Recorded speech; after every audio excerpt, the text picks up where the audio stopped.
दोस्तों, यह कहानी किशन की है जो एक बहादुर लड़का था, परंतु उसके गांव में अजीबोगरीब घटनाएं होती है। एक दिन की बात है। गांव में सन्नाटा छाया हुआ था। किशन के गांव में पिछले कुछ समय से सब कुछ बदल गया था। एक एक करके लोग बीमार पड़ने लगे थे, लेकिन उनकी बीमारी कोई साधारण बीमारी नहीं थी। वे जागते हुए नींद में चलते, अजीबोगरीब बातें करते और कभी कभी तो अपनी ही परछाई से डर जाते थे। गांव वाले फुसफुसाते थे कि गांव पर किसी बुरी आत्मा का साया पड़ गया है।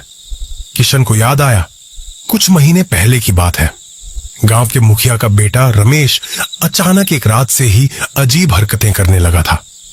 पहले तो उसने खाना पीना छोड़ दिया, फिर वह आधी रात को उठकर अकेले ही गांव के बाहर वाले बरगद के पेड़ के पास जाने लगा और उसकी आवाज उसकी अपनी नहीं लगती थी। गांव वाले पहले हंसे, फिर डर गए। रमेश के पिता ने उसे कई बार रोका, समझाया, पर कोई फायदा नहीं हुआ। एक दिन रमेश ने गांव के कुएं में छलांग लगा दी। उसके बाद से ही गांव में यह सिलसिला शुरू हो गया। आज रात भी यही हो रहा था। किशन ने देखा, गांव के आखिरी छोर पर बनी रामू काका की झोपड़ी से हल्की सी रोशनी आ रही थी। रामू काका, जो अपनी हिम्मत और शांत स्वभाव के लिए जाने जाते थे, आजकल रात भर जागते रहते थे। उनके बेटे मोहन पर भी कुछ दिनों से वही असर दिख रहा था। मोहन, जो गांव का सबसे मेहनती और हंसमुख लड़का था, अब चिड़चिड़ा रहने लगा था। उसकी आंखें लाल रहती थीं और वह अक्सर खुद से ही बातें करता रहता था। किशन धीरे से उठा और रामू काका की झोपड़ी की ओर चल पड़ा। रास्ते में उसे हवा में एक अजीब सी गंध महसूस हुई। झोपड़ी के पास पहुंचकर उसने देखा, दरवाजा हल्का सा खुला था। अंदर से मोहन की आवाज आ रही थी। मुझे यहां रहना पसंद नहीं, यह जगह मुझे जलाती है। रामू काका घबराए हुए बैठे थे। उनके चेहरे पर डर साफ दिख रहा था। मोहन के शरीर में ऐंठन हो रही थी और उसकी आंखें अजीब तरह से ऊपर की ओर चढ़ी हुई थीं। किशन ने धीरे से दरवाजा खोला और अंदर चला गया। रामू काका, क्या हुआ? रामू काका ने सिर उठाया। उनकी आंखों में निराशा और डर था। किशन, ये मोहन नहीं है, ये कोई और है जो इसके अंदर आ गया है। मोहन अचानक तेजी से हंसा। तुम क्या जानते हो किशन? यह गांव मेरा है, यह मिट्टी मेरी है। किशन को कुछ समझ नहीं आ रहा था। उसने सुना था कि बुरी आत्माएं लोगों के शरीर में प्रवेश करती है, लेकिन उसने कभी ऐसा होते हुए नहीं देखा था। मोहन का शरीर पूरी तरह से कांप रहा था। कौन हो तुम? मोहन के होंठ हिले, लेकिन आवाज किसी और की थी। मैं यहीं का था, सैकड़ों साल पहले, जब यह गांव नहीं था, तब मैं यहां रहता था। मेरी जमीन छीन ली गई, मुझे मार दिया गया और मेरी आत्मा यहीं भटकती रही है। यह बात सुनकर किशन के रोंगटे खड़े हो गए।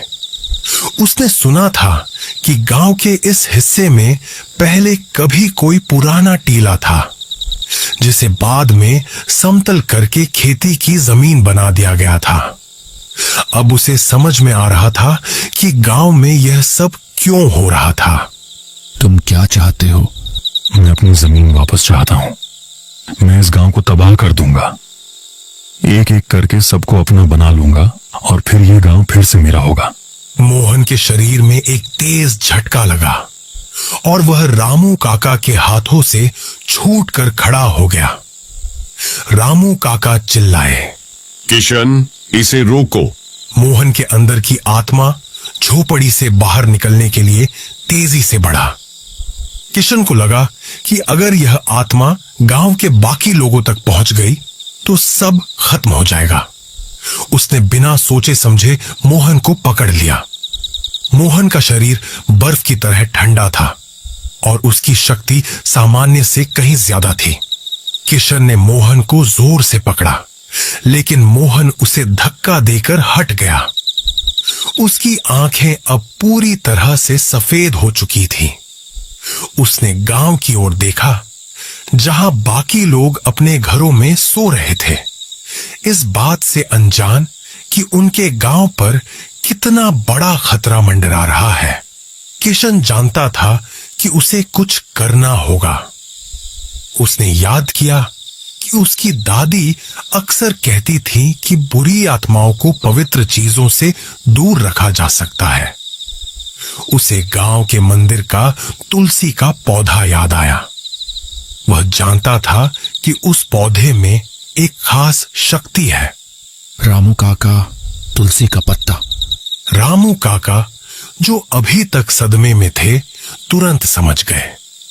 वे झोपड़ी के कोने में रखे एक छोटे से डिब्बे की ओर भागे और उसमें से कुछ सूखे तुलसी के पत्ते निकाले। मोहन जोर से हंसा। ये पत्ते मेरा क्या बिगाड़ेंगे? किशन ने एक पत्ता उठाया और मोहन के करीब पहुंचा।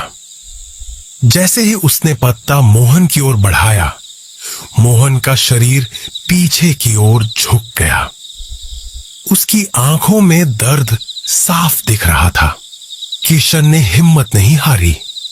उसने एक और पत्ता उठाया और मोहन के माथे पर रख दिया। जैसे ही पत्ता मोहन की त्वचा से लगा, मोहन के शरीर में एक तेज कंपन हुआ और वह जमीन पर गिर पड़ा। उसके शरीर से एक काली धुंध निकली और हवा में घुल गई। कुछ देर बाद मोहन की आंखें खुली। वह जमीन पर पड़ा था और किशन और रामू काका उसे देख रहे थे। उसकी आंखें पहले जैसी थीं और वह थोड़ा भ्रमित लग रहा था। रामू काका ने मोहन को गले लगा लिया। उनकी आंखों में आंसू थे। उस रात के बाद गांव में सब कुछ धीरे धीरे सामान्य होने लगा। बीमार लोग ठीक होने लगे और गांव में फिर से खुशियां लौट आईं। दोस्तों, आपको हमारी कहानी पसंद आई तो वीडियो को लाइक करें एंड चैनल को सब्सक्राइब करें।